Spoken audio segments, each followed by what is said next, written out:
Tai Tuivasa vs Sergei Pavlovich are set to be the co-main event of UFC Orlando on December 3rd. Tai Tuivasa, with a record of 15-4, looks to rebound from his recent knockout loss to Cyril Gane. As for Sergei Pavlovich, with a record of 16-1, currently ranks number 5 in the heavyweight division ever since his loss to Alistair Overeem in his UFC debut back in 2018. He has been on a 4-fight win streak, with the most recent knockout win over Derek Lewis. Alexander Volkanovski revealed that his doctor has cleared him to fight after suffering a hand injury against Max Holloway at UFC 276. In a tweet, Volkanovski stated that he will be a backup fighter for the lightweight title fight between Charles Oliveira and Islam Makhachev at UFC 280 in Abu Dhabi. Yeah, we're locked in as a backup fighter. You know, I've been calling for it. I said I wanted it. Just had to make sure the hand was all good. So we all good. We locked in. We got the clearance to fight. The UFC's on board. Everyone's on board. So I'll be at UFC 280 to make weight. And yeah, looking forward to it. Let's see what happens. If someone doesn't make it, I'm there to save the day. If not, at least I'm locked in as the next guy to fight for that lightweight title, and that's that. Sean Strickland shares his thoughts on why he hates Ronda Rousey. So you guys, I hate podcasts. I hate podcasts because as I start talking, I get angry, my fucking filter drops, and I say shit that is taken out of fucking context. I hate podcasts. So before you guys fucking jump on me, let me explain. I explained why I hate Ronda Rousey, why I find that she is everything that's wrong with the fucking world. And let me tell you why. After a loss, she went on Ellen, and she said that she was in the back room, the medical room, after she fought, and for a moment she thought about killing herself. And then she looked at her man, Travis Brown, and thought, I need to have babies with this man. I need to stay alive. It was on the news. It was fucking everywhere. And I don't know when suicide became fucking cool, but it became cool. Like, they made a Netflix show, 13 Reasons. Everybody's fucking depressed. Everybody is suicidal. And let me fucking tell you guys, it is not fucking cool. It is not fucking cool. Depression is like cancer. It's fucking terminal. It's like herpes. It's like herpes. You might not have it, but you always fucking have it. It's waiting to fucking come out. And suicidal thoughts for the people that have it, it's even fucking worse. You fixate on it, you dwell on it, you start thinking about how you're going to do it, you start thinking about where you're going to do it, you start thinking about how your people are going to take it, you really fantasize about it, and it's fucking miserable. It's not a fleeting thought because you lost the fight. And I hate Ronda Rousey because she used something so fucked up and so serious as a, but I overcame it strong moment, when it's fucking not. It is fucking not. In an interview, UFC lightweight Jordan Levitt talks about him being called gay and receiving dick pic. When I was in high school, I've always been very soft-spoken, overly polite. But I think I was just awkward. Wasn't really comfortable in my own skin. But I guess now when people tell me I'm gay and they send me penis pictures, and which I think is pretty gay. Okay. If you think a guy's gay, like, how is you sending your penis to me show me that I don't know, I'm confused. But if you heart it, then they have proof. Like, all right, like, if you send a heart back, like, got him. Like, that's the trick. Send a little microscope emoji. Like, what is that? To catch a predator. Like, if he sends a heart back, I got him. Well, yeah, I just let it roll off my back. I think it's funny, you know. I can't be. I'm not masculine. I'm not macho. I don't fit the whole fighter persona. But you know, I read the message. I'm sad about it for a second, but then I go home and lay down with my wife, and that's how I do it. In an interview, Rizin president Nobuyuki Sakakibara expressed his interest in booking a boxing fight between Floyd Mayweather and Nate Diaz.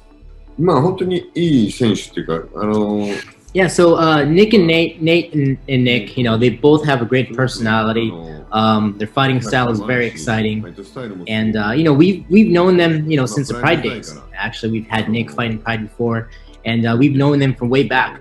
So, you know, if we were to do something with Floyd again, you know, we always have to talk about, you know, an opponent. And, you know, we do think we're at a point where we can't just only focus on the Japanese market anymore, and we have to target the international audience.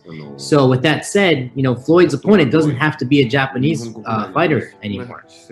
So and it's just one possibility, just thinking about the future. But not only Floyd's opponent, but Nate Diaz as an individual has a great amount of.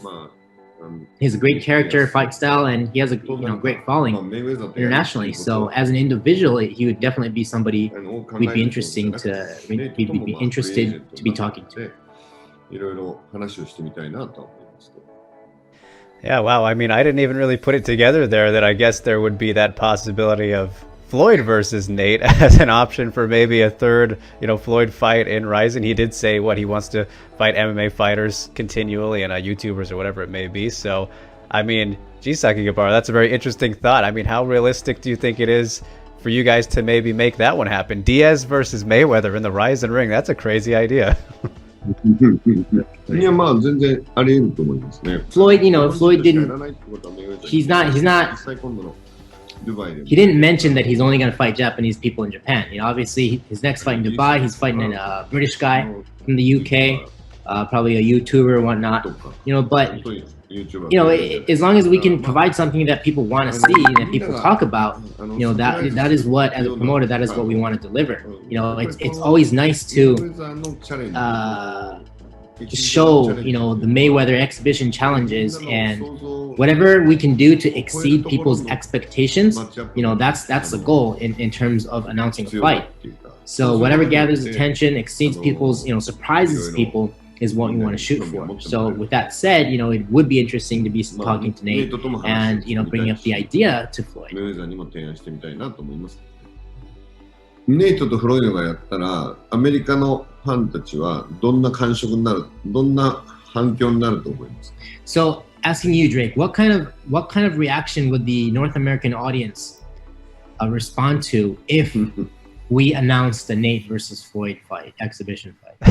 Oh my goodness, I think that would be, if you look at kind of all the options out there, Sakakibara, I mean, that would be about as big as it possibly could be, and a surprise. I haven't really seen anyone thinking about that. Everyone's thinking about, Nate Diaz versus Jake Paul. That's kind of what everyone's fixated on, or maybe something with the Paul brothers. But if you throw in the Floyd idea and he says he wants to keep doing it, I think that would be maybe the biggest surprise and most interesting thing that could maybe happen, honestly. So, Nate's kind of like the global Asakura brothers. The Diaz brothers are the global Asakura brothers, and who would not want to see them fight? Take on Floyd Mayweather.